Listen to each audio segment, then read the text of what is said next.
예레미야 20장 7절에서 18절 말씀까지 읽었습니다. 진퇴양난의 선지자라는 제목으로 우리가 함께 하나님 말씀을 듣겠습니다. 오늘 말씀은 전체적으로 사뭇 무겁습니다. 어떻게 보면 인생에 대한 염세주의가 강한 그런 느낌도 들고, 또 어떻게 보면 그 마음에 애통하는 마음, 이러지도 못하고 저러지도 못하는 이 선지자의 마음을 우리는 사뭇 이해하기가 어렵습니다. 누구든지 몸이 아파봐야 아픔의 그 경도를 알 수 있을 것입니다. 가난한 자만이 가난한 자의 마음을 헤아리고, 남자가 남자를, 여자가 여자를, 또한 고난받는 자가 또한 고난받는 자를 이해할 수 있을 것입니다.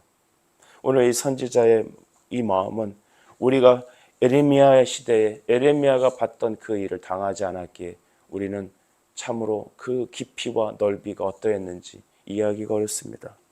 그러나 선지자는 하나님의 명령을 따라 그 고난의 길을 걷습니다. 어쩌면 오늘날 많은 사람들이 목회자 되기 싫어하고 또 목회자 사모가 되기 싫어하는 이유가 무엇인가 생각을 해봅니다. 그것은 이러한 어려운 길이, 가시밭길이 예비되어 있기 때문이 아닌가 생각을 합니다. 넓은 길을 가려는 자는 주의 종이 아니요, 또한 좁은 길을 거절한다면 그는 신자 아닙니다. 좁은 길, 좁은 문을 향해 걸어가는 사람들. 그러나 오늘날 현대인들의 이 물질의 풍요 시대와 개인주의, 이기주의, 세속주의가 판을 치는 이 시대에서 과연 이것이 신앙이고 이것이 주의 길이고 이 길을 걷는 것이 하나님이 기뻐하는 것이라는 소리를 하게 된다면, 여러분, 그들은 교회를 떠나 평화롭고 축복과 안위와 내 마음을 즐겁게 해주는 교회를, 목회자를 찾아다닐지 모르겠습니다. 사랑하는 여러분, 단순히 선지자, 이 한 사람에 향한 말이 아니라 좁게는 우리 말씀을 전하는, 또한 우리 평신도 리더십들에게 해당되는 말들이고 우리 모든 성도들에게 주어지는 말입니다. 그러므로 성령이 없으면 우리는 인생이 불쌍하고 비참합니다. 그러나 성령님께서 우리를 붙잡고 걸어가시니 우리의 가는 길이 날마다 꽃길입니다. 오늘 선지자는 이렇게 말하죠. 7절에 보니까 여호와여, 주께서 나를 권유하심으로 내가 그 권유를 받아 싸우며 주께서 나보다 강하사 이기셨으므로 내가 조롱거리가 되니 사람마다 종일토록 나를 조롱하나이다. 이렇게 말합니다. 나를 권유하심으로, 권유하시다. 이 말은 참으로 좀 어려운 말인 것 같습니다. 그런데 히브리 말을 좀 그대로 읽어보면 예호바, 파타, 하자크라고 말하죠. 이 간단한 말입니다.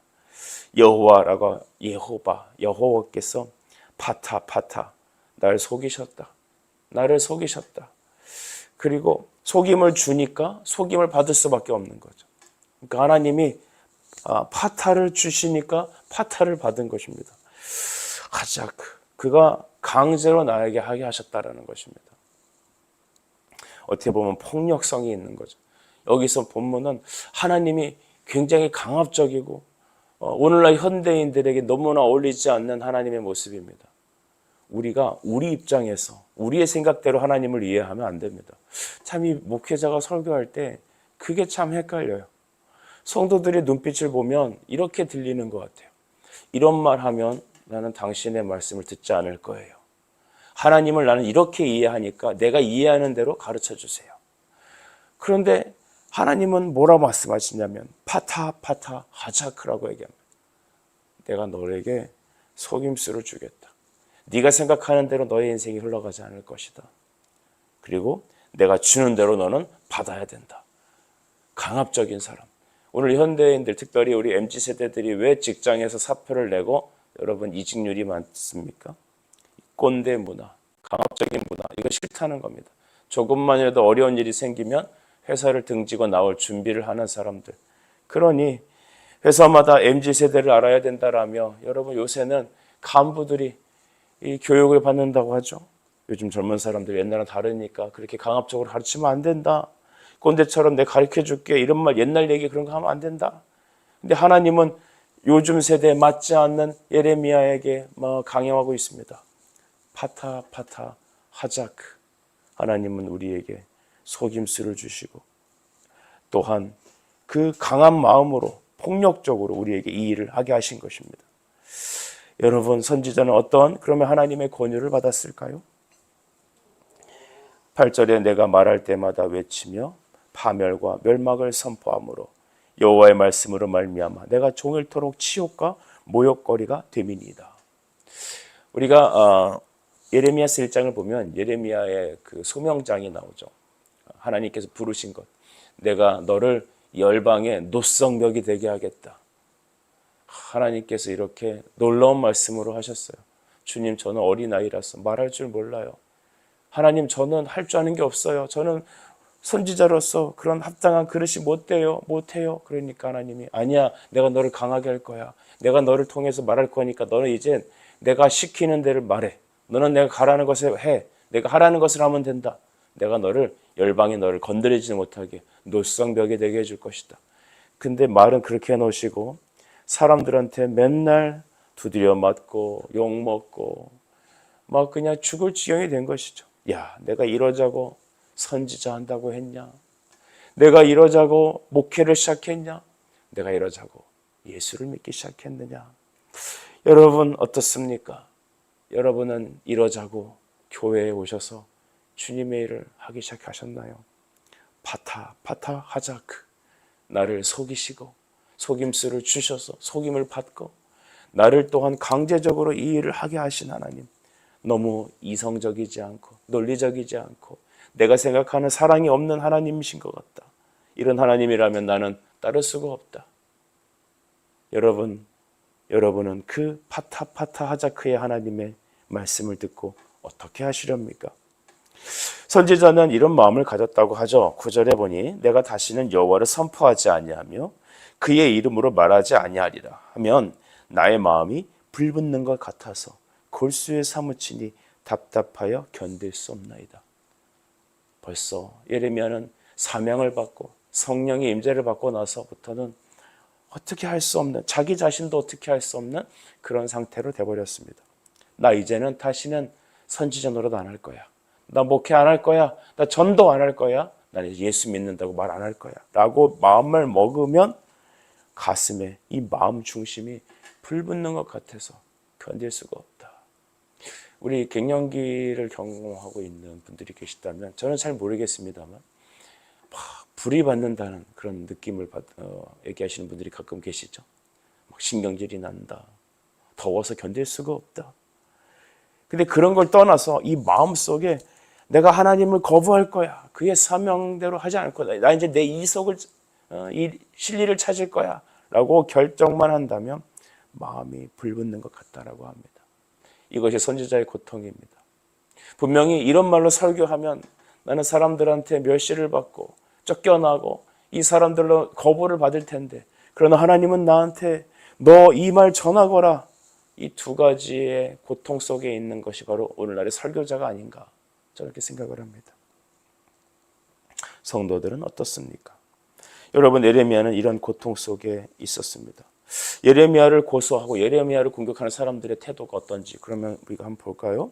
우리 10절부터 쭉 나오는 말은 그의 주변에 있는 사람들입니다. 10절을 보십시오. 나는 무리의 비방과 사방의 두려움을 들었나이다. 그들이 이르기를 고소하라. 우리도 고소하리라. 하오며 내 친한 벗도 다 내가 실족하기를 기다리며 그가 혹시 유혹을 받게 되면 우리가 그를 이기어 우리의 원수를 갚자 하나이다. 예레미야가 어쩌다가 이렇게 원수가 됐습니까? 우리의 마음을 아프게 하는 것은 나를 가장 잘 아는 내 가장 가까운 사람이 나의 원수가 되는 것이죠. 때로는 나의 배우자가, 나의 가족이, 또 나의 동역자들이, 목사라면 목사가, 이렇게 여러분 가장 가까운 사람이 나에게 가장 큰 실족거리가 됩니다. 그리고 원수가 됩니다. 이유는 한 가지입니다. 하나님의 사명대로 그들이 듣기 싫어하는 복음을, 하나님의 심판을 얘기한다는 것입니다. 여러분, 저도 이런 일을 몸소 겪고 나니 지금도 때로는 어려운 마음을 금할 수가 없습니다. 그럼에도 불구하고 하나님, 왜 우리는 이런 일이 일어날지에 대해서 우리는 고민하고 생각해 봐야 합니다. 주님의 길을 따라갈 것인가? 하나님이 인정하시고 하나님이 원하시면 그래도 말할 것인가? 아니면 그 사람들과 좀 더 나은 관계를 유지하기 위해서 내가 입을 조심해야 되나? 내가 그들이 싫어하는 말은 하지 말아야 되나? 그들과 만나서 대화하고 화목하게 되고 내가 일부 좀 후퇴해야 되나? 여러분, 이런 고민 속에 우리가 빠져야 될 때가 분명히 있습니다. 여러분은 혹시 제가 드리는 말씀을 어떤 상황인지 이해하시겠나요? 여러분, 복음 앞에, 예수의 말씀 앞에 타협 없이 이 세상에서 하나님의 심판을, 하나님의 말씀을, 회개를, 그들에게 비춘 하나님의 말씀을 액면 그대로 전하게 된다면 오늘 그는 에레미야 같은 이웃과의 원수를 지고 또한 그들은 답답하여 견딜 수 없는 상황에 몰리게 될 수도 있습니다. 저를 잘 아는 분들은 저에게 이렇게 말합니다. 목사님, 오늘날 성도들은 옛날과 달라서 있는 그대로 회개 얘기하고 십자가 얘기하고 당신들이 죄인이라는 얘기를 하면 좋아하지 않아요. 축복하세요. 잘 될 거라고 말하세요. 그들에게 그 귀를 달콤하게 하는 그런 기쁨을 안겨주는 위로하는 그런 말을 해주세요 라고 말합니다. 나에게 좋을 때 내 입에 달면 좋은 거고 내 귀에 쓰면 뱉어버리는 세상 속에서 하나님의 말씀은 갈 곳을 잃어버리고 있습니다. 사랑하는 여러분, 우리가 원수되는 것, 이웃과 가족과 원수되는 것은 복음 때문입니다. 주님은 우리에게 말씀하셨어요. 내가 너에게 화평을 주러 온 게 아니다. 내가 너에게 검을 주러 왔다. 불을 던지러 왔다. 시어머니와 며느리가 불화할 것이다. 부모와 자식이 불화할 것이다. 왜 그럴까요? 복음 때문에 그렇습니다. 여러분은 관계를 좋게 하실래요? 하나님의 관계를 순종하실래요? 어떻게 보면 극단적으로 들릴 수도 있습니다. 그러나 예레미야 시대의 상황이 오늘날 시대와 동일하다는 것을 우리가 인정한다면 우리는 이웃과 가족과 또한 우리 가장 가까운 사람과 원수를 지을 수도 있습니다. 여러분은 어느 채널에 귀를 맞추시겠습니까? 어느 음성을 듣고 순종하시겠습니까? 예레미야처럼 불붙는 것 같은 마음으로 오늘도 우리의 삶의 현장에 복음 들고 나가십시다. 악을 골짝 빈들에도 복음 들고 가오리다. 소돔 같은 거리에도 사랑 안고 찾아가리다. 종의 몸에 지닌 것은 아낌없이 주리리다. 왜냐하면 나를 위해 십자가 지신 그 주님이 나에게 무엇과도 바꿀 수 없는 가장 위대한 복음이기 때문입니다. 오늘 선지자는 12절에 하나님 앞에 이렇게 말합니다. 그 패보와 심장을 보시는 만군의 여호와여, 나의 사정을 주께 아뢰어 싸운즉 주께서 그들에게 보복하심을 나에게 보게 하옵소서. 주님, 내 중심을 보시옵소서. 중심, 내 심장을 보시옵소서. 그러니까 중심, 심장 다 같은 말이죠. 내 중심, 내 마음을 좀 헤아려 주십시오. 주님, 내 마음을 아시는 분은 주님밖에 없습니다. 할렐루야. 오늘 이 아침에 이 말이 저에게 왜 이렇게 위로가 되는지 모르겠습니다. 주님, 제 중심을 보십시오. 저를 좀 봐주십시오. 만군의 여호와여, 나의 사정을 주께 아뢰었사온즉 그들에게 보복하옵소서. 예수님께서는 여러분 십자가 달려 죽으실 때 자신을 향하여 소리 지르고 침뱉고 그리고 모욕하는 그들을 향하여 자기에게 십자가의 멍에를 메어준 그 로마인들을 향하여 아버지 앞에 이렇게 말합니다. 아버지여, 제 영혼을 아버지께 부탁합니다. 아버지여, 제 영혼을 아버지께 부탁합니다. 이 스데반 집사도 돌에 맞는 죽어가는 상황에서도 저들의 죄를 용서해달라고 알지 못해서 저런다고 다만 내 영혼을 아버지 손에 부탁합니다 라고 그도 잠들었습니다. 사랑하는 여러분, 여러분의 사정을 주께 아뢰십시오. 주 예수 앞에 다 아뢰십시다. 할렐루야. 주 예수 앞에 나의 사정을 복음을 인하여서 주의 길을 걸어가는 여러분, 외롭게 눈물 흘리며 걸어갈지라도 십자가 등에 지고 하나님의 좁은 길을 걸어간 우리가 우리의 사정을 아버지께 아뢰십시다. 그러면 그는 우리를 위로해 주실 것입니다. 이후에 여러분 선지자는 자신의 고난을 통하여 생일을 저주합니다. 14절에 보십시오. 내 생일이 저주를 받았다면 나는 어머니가 나를 낳던 날에 복이 없었더라면 이렇게 쭉 하면서 내가 태어난 날이 없었더라면 좋겠다. 내가 태어난 날 차라리 내가 죽었으면 좋겠다. 내가 태어났다고 말하는 그 사람이 저주를 받았으면 좋겠다. 18절에 마지막 보면 어찌하여 내가 태에서 나와서 고생과 슬픔을 보며 나의 날을 부끄러움으로 보내는거 하니라 했습니다. 내가 어쩌다 태어나서 이러는가. 비슷한 게 욥기 3장을 보니까 욥도 자신의 생일을 저주하게 됩니다.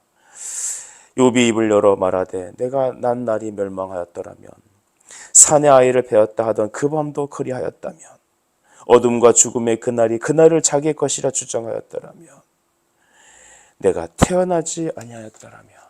여러분, 욥도 그의 고난을 이렇게 슬퍼하며 저주를 하였습니다.